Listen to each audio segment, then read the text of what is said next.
one of the things that they keep telling me is how they often struggle when it comes to engaging parents around online safety, in particular with the content to share around the harms, the latest risks, what young people are doing online, what to be aware of, as well as strategies to empower parents so that they can have those sensitive conversations with their pupils about their lives online. Parents often feel they need to be experts, but ultimately it's about communication.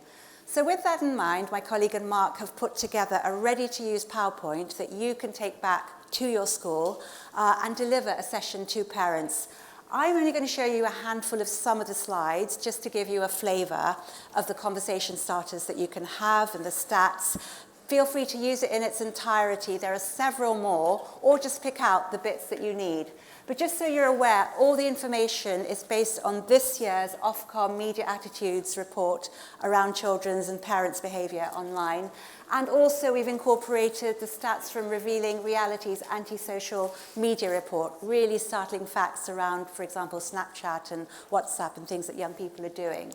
So one of the things you could ask parents to really kind of engage them is to ask if they're familiar with all the different apps that their children are using. You'll see with each slide we signpost you so that you can recommend, you can go to various sites to find out more. So here you can go to apps.lgfl.net. But what came out here was that YouTube was the most popular app used by children aged 3 to 17. It's not surprising, followed by Snapchat and WhatsApp. 50% more. But another thing you could ask also parents about is, are they aware of the minimum age restrictions? The survey from Ofcom showed that 84% were aware that there were age restrictions, but of them, only 37% knew the correct age, which was 13. If you look at the picture on the left, you can see the percentage, the age of children having mobile phones, starting from 3, growing considerably to age 12, which is universal, 11, 12, which coincides with when they go to transition. But also look at the fact that that's when a lot of them, the growth correlates with when they have their own profile on a social media app as well. Imagine a three-year-old, a 5-year-old, and when you think of the actual age, the recommended age, you can see a quarter of them have used WhatsApp age 3 to 4. That goes up steadily with age. Another thing you could also talk to parents about is bearing in mind the devices. Have they set up the necessary parental control? So you've got lots of information here. And we've got a link to Internet Matters, which is a fabulous site you can signpost your parents to. It has ready-to-use guides for parental controls for different devices, whether it's your games console, whether it's your phone, whether it's your tablet, step-by-step information, so you can share that with them. And we've also set up a site for parents, parentsafe.lgfl.net. You can deliver a session directly from this site. We've got videos, we've got activities, we've got all the latest stats. But also, if you put this link on your website and signpost parents to it, they can also follow up and access that same information. Lots of great ideas there. Another thing you could ask parents is, conversations. Do they talk to their children about the sites they use, about what they're actually sharing? Do they know what they're watching? Half the time they're in their rooms, on their devices at night. Do they know what's going on? If you look at the stats here, for 8 to 7-year-olds, you can see most of them have profiles on TikTok, followed by WhatsApp and YouTube and Snapchat. And as with children aged 3 to 7, most apps used for sending messages or calls were WhatsApp and FaceTime. So something to think about. Snapchat is something I really wanted to talk to you about as well. And this comes from the Revealing Reality report. It's referred to by a young child as our evening news. Think about the disinformation, misinformation, fake news, and the critical thinking skills you need to do at school, in the classroom. But, it's been found to have so much graphic, illegal, disturbing content. A lot of them have said that they wouldn't even consider reporting because they've seen what happens to someone who snitches to a grass. And while other children, we think Snapchat is about those filters to make them look better. But actually, when you think of the filter these children experience, it's actually the normalization of humiliation, aggression, and violence and crime. We've also got interesting stats around parental supervision. If you marry this with what I've just talked about, it's quite startling. Parental supervision declines as children get older in the ways that they supervise. So really recommend you signpost them to the Parent Safe site. You've got a digital family agreement, so parents and children can sit down, agree on their shared expectations. There's also a template with suggested sentences and statements that you can use and recommend to parents. We've got story time ideas. There's Goldilocks hashtags for the digital age. It's a modern version where she sends selfies and gets into all kinds of trouble online. And the digital 5 a day to think about, positive behaviour. We've also got a summary of parental concerns. Most of them were worried about exposure to inappropriate content, bullying, not surprising. And more recently, I've also got guidance from the Children's Commissioner around pornography, and I think this is something you really need to share with parents, particularly when it comes to what young children, the impact, think about what is a healthy relationship. Average age children first viewing pornography, 13, sometimes even younger.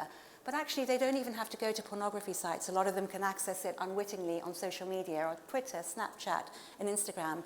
Parents need to be aware of these kinds of things.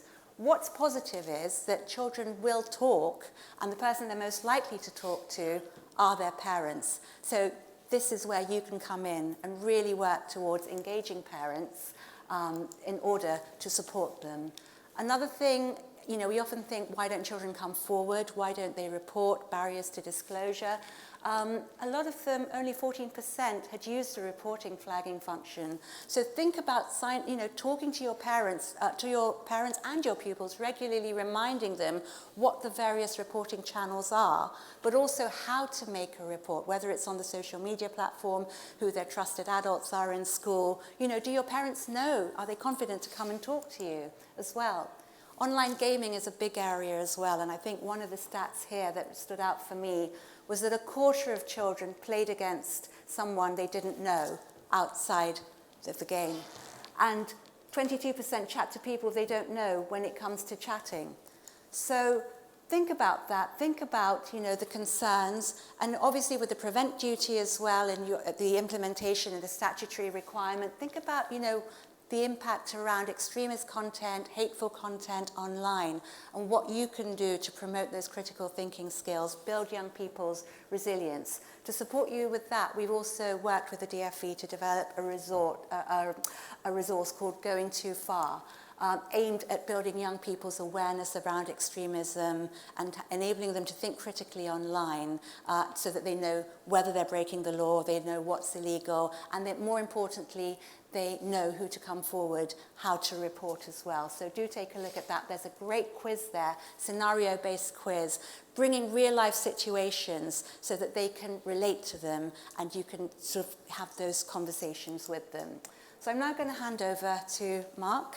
Okie dokie, thank you. So in terms of what you've just been listening to, all those slides with the Ofcom stats and also some questions to present with them, you can download in one go. So when you get contacted with the post-conference bump, we're not going to send you what's on here exactly, because that was just a bit of it, but you'll get a link to where you can take the whole lot. I'm going to be going on to talk about a different report as well. But there was just one other stat from the same Ofcom one, and I do recommend you have a flick through it. It's like 200 pages long, so it looks overwhelming, but the Ofcom report, even if you just flick through to look at the pictures, has got some really interesting ones. But look at this stat about mobile phone ownership. And it will become evident in a minute why. But if you think at that age, age 3, 20% already have their own mobile phone. Think, if that's how many have their own, how many have access to a phone? And considering the youngest children, frankly, are more likely to play on an iPad or a tablet than a phone because it's easier with small fingers. And even, for some reason, they didn't ask anymore this time, Ofcom, but the last time they did a couple of years ago, it was also about 20%, so we can imagine that's gone up a lot. That is just massive, isn't it? And that 20% for iPads was their own before thinking about having access to a parent one that just gets handed on to them, that kind of thing. So if we then think of those, how many are supervised, how many have got parental controls, and Mubina showed you a couple of stats. That's quite striking when you think of what I'm about to show. Now, the statistics that I'm now moving on to, because we're talking trends today, are quite distressing, I should warn you now. before I go on to it. But we're moving on to the Internet Watch Foundation. Outside of law enforcement, they're the only people allowed to actively look for child sexual abuse material online. So they're the only people allowed to do that. Hence, we're going to be talking about that. Quick warning. But in terms of what I was just saying about, are those devices being monitored? Have they got parental controls on? Why it matters so much is because some of these statistics here. So this is the, I won't read them through, but the different colours of the different ages if you can't see. And even though the age 0 to 2 and 3 to 6 are quite small, they are still thousands or 11,000 real lives of tiny children being abused, and it being relevant to device usage. Obviously, as you get slightly more, how that actually pans out is slightly different. And this is really key in terms of self-generated reports. So it's self-generated in inverted commas because that in itself is an unfortunate term, as if it was their idea. But essentially, there is no abuser in the room to make a self-generated material. So it could be that they are tricked into it or coerced into it. With the smallest children offered, it's simply tricked and they don't even know what's going on. But look at these stats. In terms of sexual abuse online, the 7 to 10s and the 11 to 13s remain the key groups. So whether you're from a primary or a secondary school, you have got an absolute key age group where education is so important, but also helping parents to understand some of these things is so important as well. And particularly if we stick with the same kind of theme, but this graph, I don't know if you can read the thing at the top, but I'll explain it.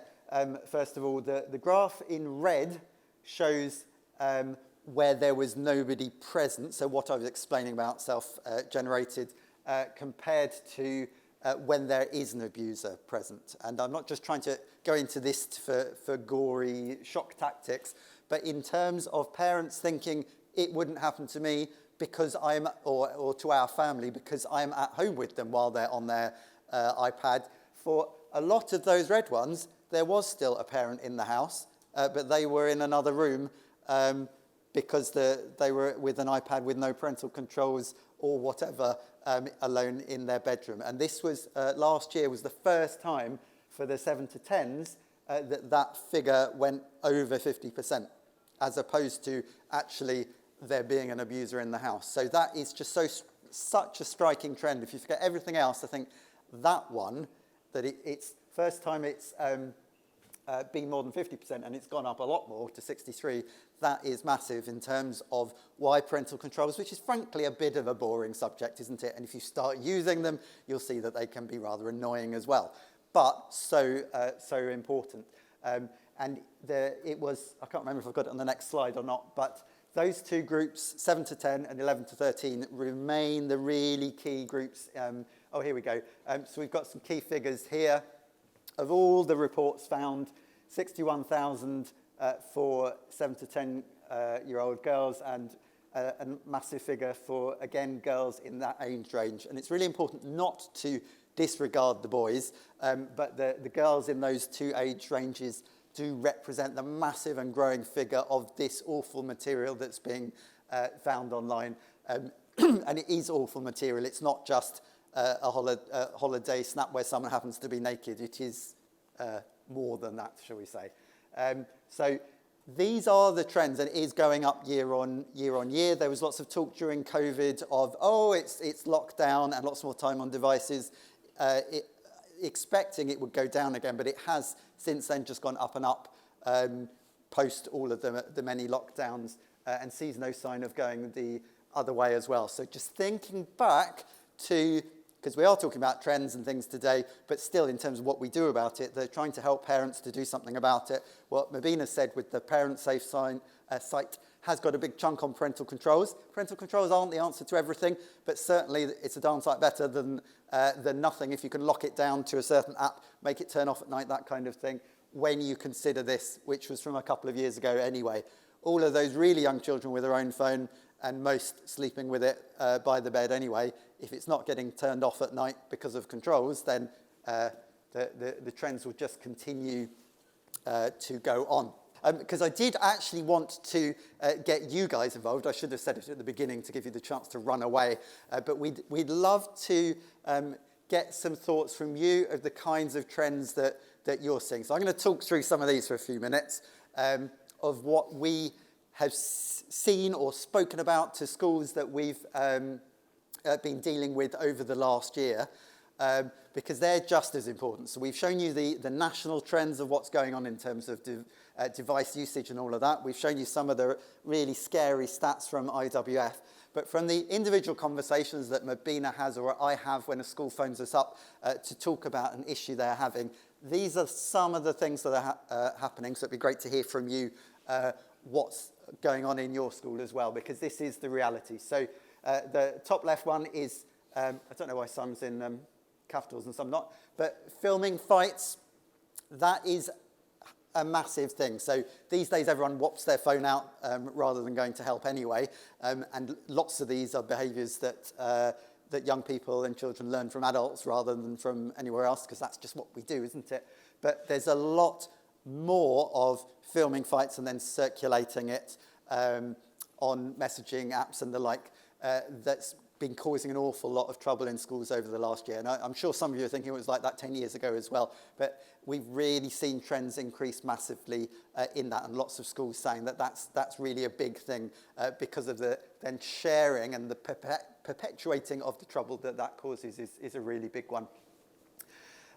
If we look at the first and second of the middle line, fake profiles, again, nothing new in itself, but we are hearing more and more and more of this kind of thing. So in terms of a fake school profile, sometimes it's actually easier for you in a way to get something done about it if they use the school logo and the school name exactly, because it gets taken down much quicker if there's intellectual property infringement from some of these platforms for some reason. That they're quite quick to respond to if they see it's your logo. But there's a lot of that going on as well, and people setting up fake groups saying this is to provide information and causing the havoc that I'm sure you can imagine. In terms of the students, though, there's an awful lot of that going on, and it's so hard to deal with, as all of them are. But so we've spoken to a few schools where one student, they'll either have an anonymous profile or they'll make a fake one, pretend to be someone else in the class, do either a picture of them or a cartoon of them, and then use that account to bully someone else. And then it looks as if it's that student, and parents understandably are saying, why are you letting that student do that to my child, when actually it's someone totally different anyway. So hard to deal with because some schools we've spoken with, it just keeps on being set up again and again and again and again.